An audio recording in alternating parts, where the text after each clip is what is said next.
Be fine. I mean, what a fourth quarter it was for the Boston Celtics. There was so much that went into that, so many guys that stepped up. So, Richard, I'm going to start with you here. What was the biggest key to the Celtics' fourth quarter? Well, look, I think Al Horford and his ability to kind of, just be a calming presence, right? And that's something that has been so, I don't want to say glossed over, but we forget that Al Horford is 800 years old. Like, this is not a guy in his prime. I know we've heard it's his birthday today. We're going to do him like that? Yes, 100%. That's how families do each other on birthdays. And so I love Al 36. Horford, but people forget that he is well past his prime. He is closer to retirement than he is to anything else. And he has been so impressive going toe-to-toe with Giannis here in this series, being a difference maker, because it is so hard for bigs to play against the Warriors. And not only did he play, he dominated. 26 points? Yeah. 26 points in the game. Like, you weren't getting this Al Horford when he was in Atlanta trying to get to the NBA Finals. So it's just so impressive what he did and how he did it for 48 minutes. I'd have to agree. And a lot of times when you look at championship runs, you usually get role player games that are playing out of their mind. And that's exactly what you got from Al Horford and Derek White, potentially Marcus Smart consistently over the Eastern Conference, even in that final span. I think overall, the NBA is a make or miss league, and they made some shots in that fourth quarter. I mean, the point spread was, 40-16. They scored 40, held the Warriors to 16. They made 9 threes. When that happens, you put up 40 in the fourth. You ain't losing. You're going to be all right. You're so gonna be making just fine. shots, it's make or miss, and when you're hitting. It's a make or miss league, and they were taking some tough shots, meaning like the role players. Those are the guys you want to shoot White in the knocked fourth down quarter. a huge shot. The contested shot. On Derek Steph? White was, Yeah, yes, the that pump he was fake. hitting down when it mattered the most. I mean, That one right there, Otto incredible. Porter fell asleep, though. I remember that play. I'm just like, they got to do a much better job of contesting these threes. They were somewhat contested, but not NBA Finals. I'm trying to win a championship-type contest. But when you make shots on the road, Game 1 NBA Finals for a young squad, that is how you win. That is less rested than the Golden State Warriors were. Perk, your biggest takeaway? Well, you know what? I think Richard brought up a great point about Al. No, you really did, about Al Horford. Al Horford is who Draymond Green used to be for the Golden State Warriors, meaning the way that he was able to stretch the floor last night. Remember, the old Draymond, before they got Kevin Durant, we used to watch him knock down those wide-open shots from the three-point line and be able to have a 20 or 30-point night. Now he doesn't do that. We're watching Al Horford. Look, when Al Horford and those guys start to make shots, guess what? It opened up the driving gaps and give the isolation plays to Jaylen Brown and Jason Tatum. Yeah. But look, my biggest takeaway was the word trust by Ime Udoka.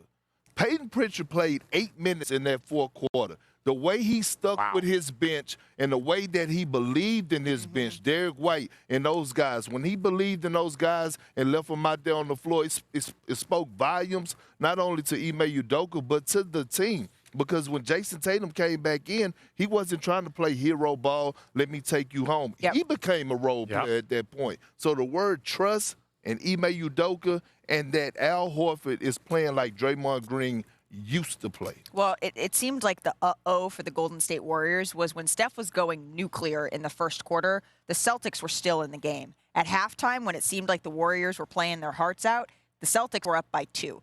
So let's take a look at the first quarter. Steph Curry, because he was who kept them in this game. This is game 1. He had to go in early, remember, Richard. Yeah. He missed his first three-point attempt, but he gets another one.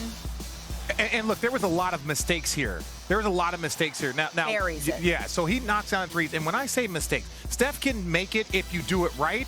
But if you do it wrong, this is a mistake. Should never happen. That should never happen. I get it. There's some communication. But even here. Yeah, I get it. But look, you can't go underneath on Steph. That's another mistake. And Ime called a timeout. He thought that there was going to be a switch. He goes underneath. There is no switch. That's not good enough defense. But it takes you time to understand where you're playing good defense. Those threes, those are not acceptable, obviously. I think everyone knows that. And so part of playing against the Warriors is figuring out how to guard them.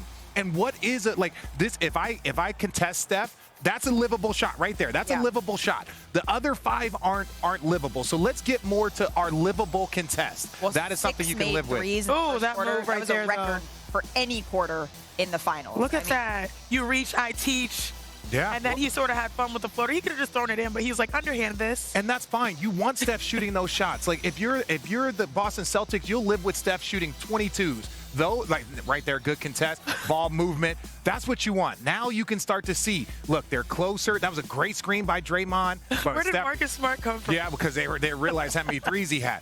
But this is where you got to make that rotation. You got to make that rotation and get that ball to Clay at the end. Well, and it looked like maybe he was working with his ankle a little bit there. He might have tweaked it just a tad. Obviously, he was in the game. Not too concerning, but we did see that. Important to take a look there. But Steph, I mean, he started out hot. We said it. 6 made threes in the first, on his way to 21 points in the period. But he scored 13 more points the rest of the way, 5 for 16 overall shooting, right? So his 7 3-pointers tied for his second most in a finals game in his career. That is a lot, but he's going to need a little bit of help, right, if he's going to get this done. 21 points in the first, 13 the rest of the way. Who needs to step up, Shanae? You know, I would say all of the Warriors overall. I mean, we had moments where people had flashes that you're like, all right, they're competing. Kevon Looney, the defensive presence he had at times, especially in the second, was awesome. I believe his parents also had an anniversary, and I saw them walking. I was like, happy anniversary was nice. They're happy. You know, those cute finals moments. But you look overall, I mean, their entire squad defensively, when someone is hot, like you see a Derek White or an Al Horford, you have to find a way to, you know, put the extinguisher on them. And they weren't able to because guess what? You have 2 superstars and Jaylen Brown and Jason Tatum that you're still focused on, even if they're not being so productive down the stretch. So I would put the onus on all the Warriors to really come out with a better game plan, meaning defensively finding the guys when they're really killing them, knocking down shots. Well, Andrew Wiggins had 20 points. So him and Steph combined for exactly half of the Warriors' 108 points together. Otto Porter was doing a little bit, getting it going. But Richard, who do you need to see step up? Well, I like what Shanae said as everybody, but to me, there's a level of consistency that their team has to play with. And we talked about if we can get 18 to 22, if you're the Boston Celtics, if we can get this, you know, if we can get 16 from Al Horford, you understand those. But for the Golden State Warriors, they need a more collective, sustained effort, and that is everybody. Steph got you going. Okay. You know guys are going to hit shots. Okay. But can you defend for 48 minutes? And that is not something that we have seen overly consistent from that team. We know the Boston Celtics team will defend for 48 minutes. We just worry about whether or not they could score enough points to compete. Yeah, but I mean, we still not pointing out individuals, and I think you need an individual. Say everybody. Nah, that's easier to say. That's a cop-out. And I think a lot of people will say Jordan Poole. I just think this is not the series for Jordan Poole, just for the simple fact they have too many perimeter defenders, the Celtics do. I'm going back to Draymond Green. Al Horford is doing what Draymond Green needs to do for the Warriors. He's wide open. They're leaving them open. They're denying the wings now. That's the recipe that they were doing in the second quarter, and that's what they did in the fourth quarter. And he's hesitant to take those shots. He has to take those shots. He has to be aggressive. He has to make those shots. It has to be if Draymond Green could be the Draymond of old. If Draymond Green can't be the Draymond of old, the Warriors do not have a chance at winning this series. Well, the championships that the Warriors have won, they've really forced you to play small ball. And I think the one area of kryptonite is if you have great center production, whether it is Al Horford, Robert Williams III. Like, if the Celtics are able to get that type of production, it doesn't have to be 26 points, but 20, 15 consistently. That's what forces Draymond Green to really have that comparison of, like, you need to have a bigger night facilitating on offense and slowing them down. And I think the Celtics won that match. Well, and I think they know that they need a little bit more offensive production from Klay Thompson. You mentioned Jordan Poole. He needs space. That's the thing. Jordan Poole needs space to get into a shot, and they weren't giving him that. Sometimes it takes him. They're not going to give it. So that means you got to rely on the OGs. That's when Klay Thompson needs to step up. That's when Draymond needs to step up. But here's the thing about the Warriors. They know.